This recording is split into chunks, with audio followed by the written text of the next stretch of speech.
comité technique régional bu concerné région de Thiès mu ñëw tolof donc si li déjà amoon muy installation comité pilotage projet mais aussi comité technique national projet bi donc fi ñu toll si wàllum doxalin bi dañoo bëgg effectivement échelle bu nekk mu am benn organe de coordination de gouvernance donc moo tax gouverneur de la région de Thiès bi nga xam ñoo ngi koy nuyu di ko sant di ko gërëm aussi tamit mu mettre en place tey le comité technique régional suñu jógee si lii dañ ànd ak communes yi pour que chaque commune mën a mettre en place aussi son comité technique local bi nga xam ni mooy dajale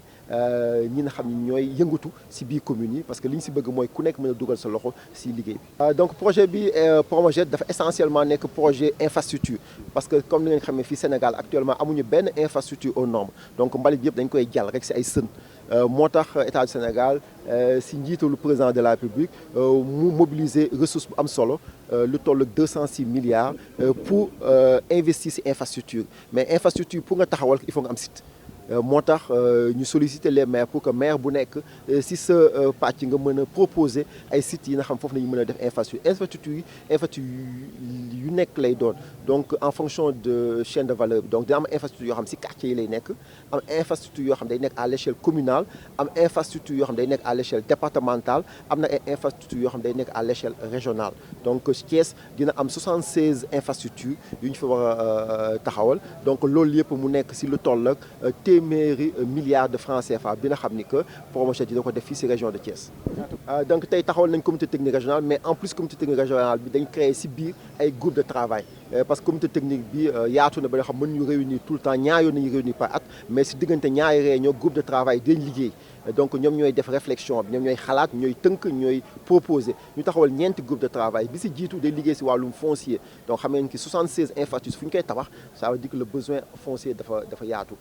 bi si topp mooy intercommunalité parce que li ñu bëgg mooy lëkkaloo am si diggante communes yi ñu ànd boole pour mën a liggéey parce que mooy tax ñu mën a am économie d'échelle mooy mën a tax tamit ku am jafe-jafe si sa commune beneen commune mën la si jàppale donc intercommunalité boobu lu am solo donc dina am groupe de travail boo xam si loolu lay liggéey mu am beneen boo xam si wàllum environnement la ak social parce que projet bi dafa nekk projet boo xam projet environnemental la parce que jafe-jafe yi am si àllam bi moom lay ñëw pour saafara donc moo tax dañu war am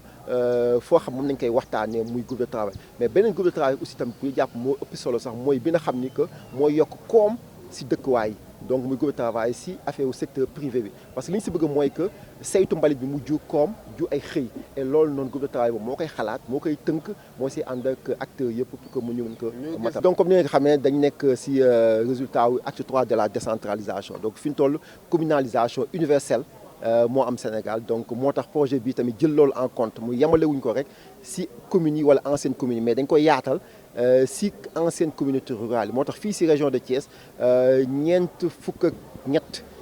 commune la concerné donc mooy communes yi nekk si capitale régionale yi communes yi nekk capitale département mais aussi ancienne communauté rurale donc ñëpp dugal nañ leen si li am solo si projet mooy dañ ñëw pour saafara li fi nekkoon comme jafe-jafe mooy ni que décharge yi fi nekk actuellement suñu taxawalee infrastructure bees dañ leen réhabiliter ba ñu mën ko intégrer dans leur environnement donc communication vraiment dafa nekk lu am solo moo tax commune yëpp ñu demander chaque commune nga mën ñu baaxee benn point focal bi nga xam moom nañuy waxtaan moom nañuy ànd liggéey mais en plus de cela aussi maire bu nekk mën a taxawal comité technique locale bi nga xam moom lay dagale kàngam yi nekk si commune am bi yëpp ñoom ñëpp ñu mën a xam li xew si projet ñi mën a dugal seen loxo si projet bi mais aussi du yem foofu dañuy dem aussi ay forum communautaire ay jotaay yoo xam si quartier yi lay nekk pour mën a waxtaan ak askan bi sensibiliser leen informer leen parce que projet bi li koy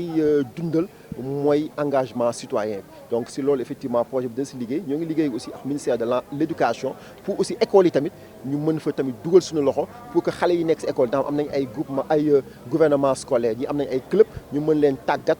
doole leen ba nga xam ni que ñoom si école bi dañ mën a gérer seen cadre de vie mais aussi suñu delloo si kër yi tamit ak si koñ yi dañ mën a aussi tamit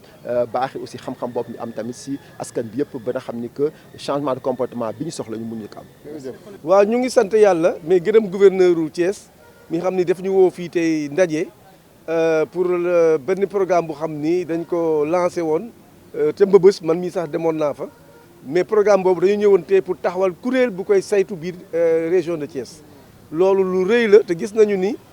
département yi ñëw nañu mais surtout maire yi ñëw nañu ak doole kon vraiment loolu dafa tekki nii wàllu mbalit dafa soxal maire yi donc ñu ngi ñaan yàlla di aussi féliciter président Macky Sall pour que projet bi réussir ndax président Macky Sall moo initié programme bi ñu am yaakaar ni Sénégal bu ñu nekk nii dëkk booy dem li lay teertu mooy mbalit mi ñu ñaan yàlla vraiment programme bi indi lu bees maanaam boo duggee ci dëkk léegi vraiment mu bañ a am mbalit te dëkk bi set wicc defe naa nit yi sax ñu ngi def effort di setal seen kër yi di setal mbedd yi waaye lii des mooy setal lii wóor dëkk yi en général bu ñu setalee kër yi ba pare ñu setal mbedd yi dañ koy sànni ci biir